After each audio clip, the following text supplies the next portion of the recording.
Right. 2007.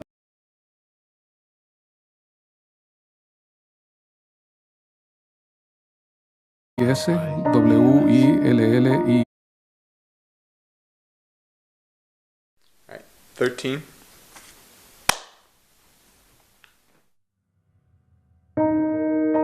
Chris Williams, C-H-R-I-S. Chris Williams, C-H-R-I-S-W-I-L-L-I-A-M-S. On February 9th, 2007. El 9 de febrero de 2007 nos chocó un adolescente ebrio y perdieron la vida mi esposa, Michelle, que estaba embarazada de nuestro quinto hijo, My second oldest son. Benjamín, nuestro segundo hijo, y nuestra única niña, Ana.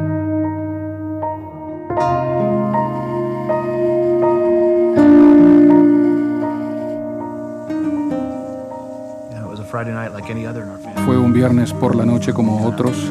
Habíamos salido a cenar como familia. Mi hijo mayor estaba con unos amigos.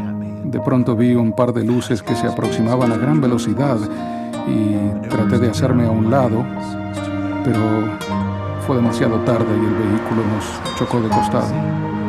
Al mirar a mi alrededor vi a mi esposa. Vi como el pecho se le aplastaba mientras daba su último respiro de vida. Quería gritar pidiéndole que volviera. The next sound I heard Lo siguiente que oí fue a mí mismo llorando con gran angustia.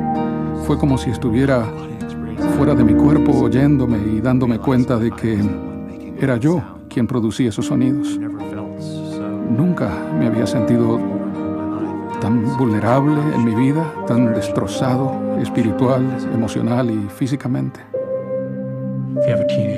Cuando un hijo adolescente está fuera pasada la medianoche, no hay nada peor que oír el teléfono sonar. Me levanté, contesté, y era un hombre que llamaba del departamento de policía de Salt Lake City. Me dijo que nuestro hijo Cameron estaba ebrio, que había sufrido un accidente, pero que estaba bien, y que, como resultado del accidente, 3 personas habían muerto.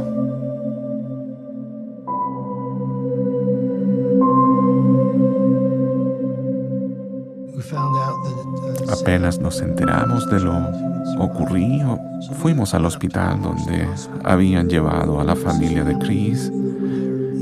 Y aún en esos momentos tan trágicos, Chris estaba acostado en una camilla con un collar ortopédico. Y una de las primeras cosas que preguntó fue cómo estaba el joven que conducía el otro auto.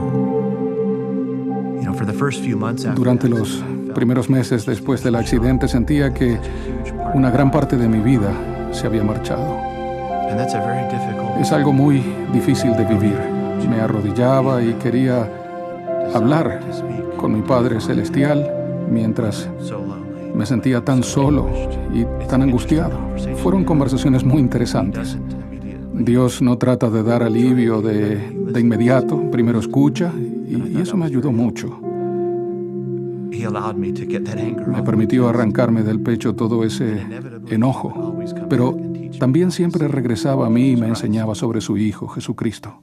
When I did feel anger, Cuando sentía there was rencor just a deep sense of o en medio de una gran soledad, direct that at the person. no lo dirigía hacia la persona que había causado aquello, Itself at the Savior. sino que se dirigía solo hacia el Salvador. As I looked out the driver's Cuando miré por la window, ventanilla y vi al otro auto volcado, en mi corazón no sabía y en mi mente no comprendía cómo había sucedido todo. still how it had happened. ¿Quién había sido el responsable ni cuáles habían sido las circunstancias? Only thing I remember feeling Lo único que recuerdo haber sentido es que debía deshacerme de todo el sentimiento de rencor.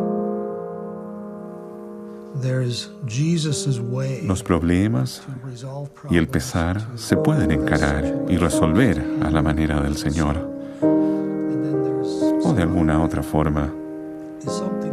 Creo que fue una decisión que Chris ya había tomado mucho antes, así que después del accidente en su auto, creo que él había decidido mucho antes lo que haría si algún día se encontraba en una situación así.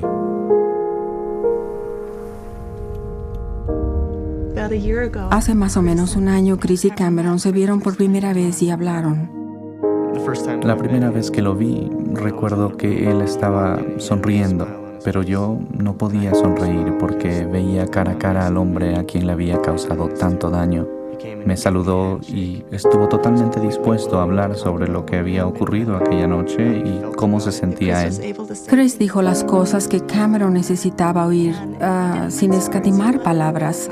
Le hizo saber exactamente cómo se sentía. Quiere que olvide lo que sucedió, que fije una fecha para olvidar lo sucedido y seguir adelante con mi vida. No hay forma de explicarlo. Es un enorme sentimiento de gratitud y de fortaleza el verlo a él y ver cómo ha actuado en esta situación. Después del funeral, uno de nuestros vecinos nos preguntó si habíamos leído el artículo sobre Chris en el periódico.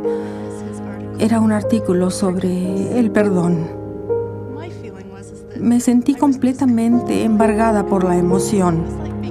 Fue como si mi alma hubiera sido refrescada.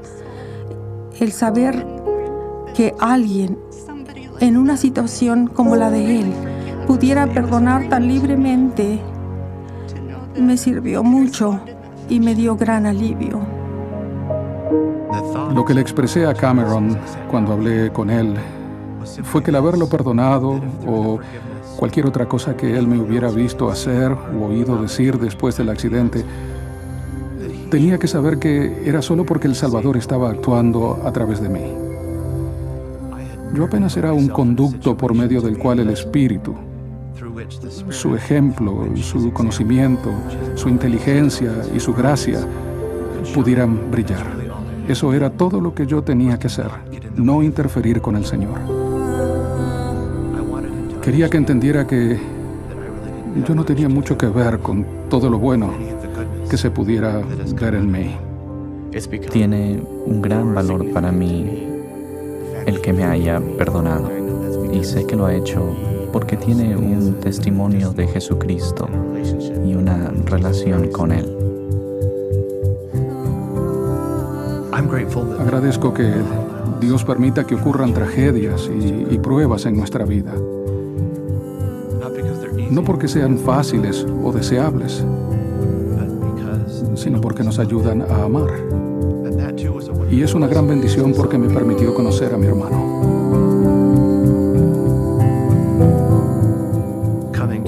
El conocer a un varón de dolores y experimentado en quebranto como he llegado a conocerlo es la razón por la cual fui enviado aquí.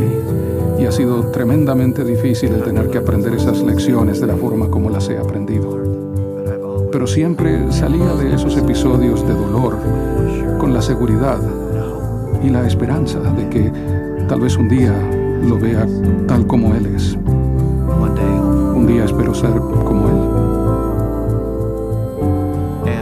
Y un día volveré a estar con mi esposa y con el resto de mi familia. Eso es lo que me mantiene